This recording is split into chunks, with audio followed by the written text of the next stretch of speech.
So, you've decided to get a suppressor. Welcome to the world of Class 3, my friends. My name's Joe, and in today's video, we're going to be taking a look at the suppressor that I purchased, and I'm going to give you some tips and tricks on what to do and how to pick one, as well as what you're going to go through to get one. So, buckle up and stay tuned for that. Before we do that, today's video is sponsored by nobody. I don't have a sponsor. I'd like to get some. If you want to be a sponsor, hit me up down below. For those of you that have just subscribed and you comment and you like, thank you guys so much because you're helping me grow the channel. 155,000 subs right now. It's growing fast. It's accelerating again, which I want to see, and I want to keep growing the channel. The more we grow the channel, the better the things I can do here are. So keep that in mind. Also, since I am now retired, I have more time to dedicate to the channel, so you'll be seeing a lot more content from me coming out. So get on board. Get on board! Come on, get on the train. It's a fun train. It only goes 3 ways. Yeah. So, back to the matter at hand, and I was just showing my Glock because it's finally done. You've decided to buy a suppressor. Awesome. There are some things to consider when buying a suppressor. Let's go through some of the, I'm going to buy a suppressor, what do I need to know things. Number one, what are you going to use it for? This is a pistol suppressor.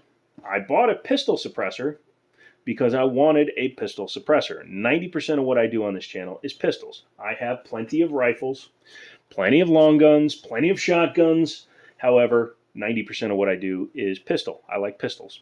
I went with a 9mm variant, even though I am a 1911 guy, because more of my pistols that are threaded are in 9mm. Also, it was there. The 45 was out of stock. I ordered the 9. Second thing you have to consider is, what kind of round are you going to be putting through it? Because suppressors are not gun specific. This is a Glock, this is a suppressor for pistol. Doesn't mean that this is a Glock suppressor. This is a 9mm suppressor. It's designed to suppress 9mm ammunition. Now, typically you want to run subsonics if you're going to suppress it, but you can run 115 grain all the way up to 154 grain. It will just get quieter the heavier the round. With a rifle, same thing. You want to make sure that it's rated for the caliber that you're trying to shoot. Now, it's rated for pressure, not specifically caliber. A 46M, for example, the Silencer Co. 46M, can run anything from a 22 up to a 4570 through it. Because it's construction, it's design, it's allowing it to do that. You can always go smaller than your suppressor is rated for. You cannot go bigger. I tried firing a 5.56 through my 9mm because obviously it's a 22 caliber bullet, and it didn't go well. It blew out the side of the suppressor. It bowed it out. We were able to fix it. Yeah, that was an interesting experience, and it did silence it quite a bit. Little bit of a tangent. Suppressor, silencer, interchangeable. It's not clip and magazine. Suppressor and silencer are interchangeable because when the patent was applied for it, they called it a silencer. So, yes, both terms are correct in that. If you still say clip, go away. Go away. Just get out. You don't deserve a suppressor. Next thing you have to decide is, what kind of money are you willing to spend on your suppressor? Because suppressors, much like firearms, cars, homes, and significant others, come in a variety of price ranges. You can get a suppressor for a 22 for as low as like $250. You can get a 22 caliber suppressor that's $1,000. So it's all going to depend on what you're willing to spend for the item you're willing to get. The Silencer Co. Osprey 9 is about an $850 suppressor, and that is a lot. Not going to lie. That's a lot for a suppressor, especially when you consider you have a tax stamp to pay for. But you don't have to spend that much. You can get 9mm cans in the $300 to $500 range that are pretty effective. Check out Yankee Hill, Dead Air, all those guys, and you'll probably find something you like if you don't want to spend this kind of money. I spent that kind of money because I wanted the square body. Also, I didn't spend that kind of money because I worked at a gun store. Sorry, it's going to take me a while to get over that. Okay. You've decided on the suppressor. You know what you want. You're ready to go into the store. Wait before you go, because what you have to do is you have to go to eforms.atf.gov and sign up for an account. Do not go to one of the third-party sites that say they'll set it up for you, because it is all BS, and it is going to cost you a lot of time and headache, because I will send you away until you get the right credentials. So eforms.atf.gov, that's the official site. It runs like it's being processed by a speak and spell that has a dead battery, but the website is real. So get your credentials, go to the store, the kiosk, whatever you're choosing to do. Middletown Firearms does everything on computer. I was fine with it. I was able to do it all. We could capture fingerprints, all that good stuff. But there are silencer shop kiosks and things like that around. So consider what you want to do, where you're going to do it. Now, you only need to go in if you're doing a Class 3 Form 4. If you're doing a short barrel rifle, that's a Form 1. You can do that at home, and I can talk you through that in a separate video. But you've got to do a Form 4 for a suppressor or a fully automatic transferable machine gun or a few other items that always off the top of my head I can't remember. But Form 4s, you do have to go into the store because it's an item that's typically held by the FFL that is selling it to you or transferring it in for you. So once you have your e-forms, you go in. The next thing you have to decide is, are you going to do a trust? A trust is a document that allows other people to have access to your item. If you do as an individual, it's late and my English fails me. If you do this as an individual, as I have, it will probably go faster because it's only one background check versus everybody on the document. But it also means that I have to be with this item whenever it's being used or whenever it's not in my safe, because I am the responsible person for a Class 3 item. If somebody were to take this, even if it was my close friend or even my father, and take it out and use it, and I'm not with it, there can be a lot of trouble, especially if you run into some of these pedantic prosecutorial people that just want to go after you and throw the book at you. If they're the people coming after you, you're going to be screwed regardless, but don't give them the ammo. So if you want to let somebody else to have access, a friend that you trust, a business partner, whatever, you want to get a trust. It's usually $100 to $200 depending on where you go. Middletown is $100. They'll get it set up, not sent up. What are you, going to prison? They'll get it set up for you. You'll have to get it notarized. I think Silencer Shop, I think they have notaries. Quote me if I'm wrong, but correct me if I'm wrong. But once you have your trust established, then you can start the process of filling out your Form 4. When you're at the FFL or the kiosk, you're going to have a photo of yourself. So either you have one already ready, or the store, like we would do, I would just put up a big blank sheet behind a guy, take a picture, upload it, be done. Or if you have your passport photo, it has to be under 3 megs for the ATF website to accept it. So do all that. Cool. Great. Next thing you're going to want to do is do everything digitally. Don't do fingerprint cards. If you have to send in the card after the fact, it's going to take forever, and you might get denied because, shite happens and they might lose the file, etc. So make sure that you do it all digitally. If somebody says they don't have a machine that day, don't do it that day. Wait. It can add months to your approval.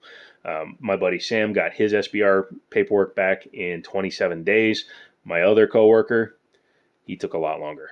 Actually, I don't even know if he's approved yet. I think he just approved not too long ago, but yeah, it took him months. So do it all digitally. Once you've decided if you're going to do the trust or not, you're going to go through all the paperwork with the person at the store.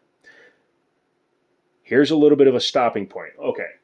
And it's something that has come up a few times since we started doing Class 3, or since they started doing Class 3, since I don't work there anymore. And that is, if you have had your rights restored. So you're allowed to buy firearms in the state in which you reside. Virginia is where I am, so let's use a Virginia resident, for example. Just because you have your rights restored and you're allowed to buy a firearm, you will not be able to buy a suppressor. You will not be able to buy something that is federally controlled like this. Okay? The state determined that you could have your rights back, not the federal government. Okay? It's a state-by-state basis. They said you can have your rights back. The only way that as a person who has had their rights restored, aka felon or reformed felon, can get a suppressor is if you appear before the Fifth Circuit Court of Appeals, which never happens because they don't see civil cases or individual cases, or you have a presidential pardon. Beg pardon, Biden. Biden pardon? Are you Hunter? You get where I'm coming from? Unless you have a presidential pardon or you go up to the Fifth Circuit Court of Appeals. You are never going to be able to own a suppressor or any Class 3 items if you've had your rights restored from a felony. So don't even bother. It's the same thing as when you go in to try to buy a gun and you have a domestic abuse or felony on your record and you don't think that it's going to show right away. It's going to show. Don't waste your time. Don't waste the store's time. Don't waste anybody's time. Just stop. So you're going to do your paperwork. Then you're going to go home. And this is going to stay with the store. Now, you've seen this in a lot of my videos. Not a lot, but a bunch of my videos. That's because I worked at the store. We had an SOT. We owned our range. So I was able to take it to our range because I was using it under our SOT. But the store is going to maintain possession of the item, be it the suppressor or the fully automatic machine gun that you're trying to do. If you're doing an SBR, you just have to take off your stock until you get your approval, but you can maintain possession of your item. So once your wait is over, which sucks, but once the wait is over, you're going to go back in and you're going to pick up your item. Now, if they tell you you have to do another background check to take the item, they're wrong. But you are going to have to manually fill out a 4473 on the day of pickup. It's not going to be run. It's just going to be held. You're going to print out your approval, which is what I have here, and you're going to take it in with you, or typically they'll get a copy of it as well because they're CC'd on your email. So they'll get a copy of your approval. You'll get a copy of your approval. You're going to want to have a paper copy because you need to keep it with your item. So you're going to go in, you're going to fill out your 4473. They're going to hold on to that showing that you filled out the paperwork on the day you picked up the suppressor or machine gun. Congratulations. You are now the proud owner of a Class 3 item. What are some of the things you have to know as a Class 3 owner? Number one, this must be secured when you are not in physical possession of it, aka it goes in your safe. It is locked up. It's also in your benefit to lock up your Class 3 items because they're protected against a lot of malicious searches. Number two, kind of leaning towards that. The ATF cannot just show up to your house and say, I want to see your suppressor or your machine guns. They cannot just show up and say that. They have to have a warrant. If they do not have a warrant, tell them they have to get one. Also, if you own a Liberty safe, get rid of that son of a bitch and do it soon. But yes, if they do not have a warrant, you are not required to show anything to the ATF, just like you are not required to show anything to a police officer without a warrant if it's a warrantable offense or an item. If you've done something to get a warrant issued against you by the FBI, ATF, local law enforcement, DA's office, whoever it is, then you're basically screwed because you've done enough to get that warrant issued. Because it takes a lot to get somebody to come after you with a warrant for your Class 3 items. You cannot leave the item unattended with somebody, even if you're just going into a store. What that means, if this is in your car, you cannot leave somebody in your car with it unless they're on your trust.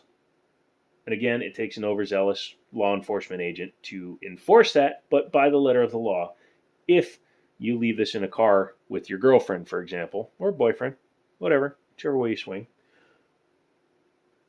you can get in a lot of trouble, and they can actually get in trouble for having a Class 3 item without, being the owner of the item. So keep that in mind. You have to be within the sphere of the item at all times. So you cannot be outside of the domicile without it if somebody else has free access to it. If you lock it up in your safe, no big deal. But if it's sitting out on your coffee table or on top of a computer like I like to do here, you have to be near it. Does that make sense? Is that cool? All right, cool. All right, so that was a long-ass winded way of saying that if you want to buy a suppressor, there are rules and hoops to jump through, but once you've done it, you are in for a world of fun because they are hilarious. You have to be careful because a lot of them do have a lot of high back pressure on them, and they throw a lot of crap in your face. Always wear eye protection when you're shooting one. If you like this video, maybe consider subscribing, like I said in the beginning, become a member, all that good stuff. Help me pick up more stuff like this. I want to get a 22 can, I want to get a 30 can, I want to get all that stuff. Maybe we'll do some more long distance shooting stuff once I get suppressors. I'm working out a deal with Middletown Firearms to use their range, which I believe I've already done, but I'm waiting for final confirmation.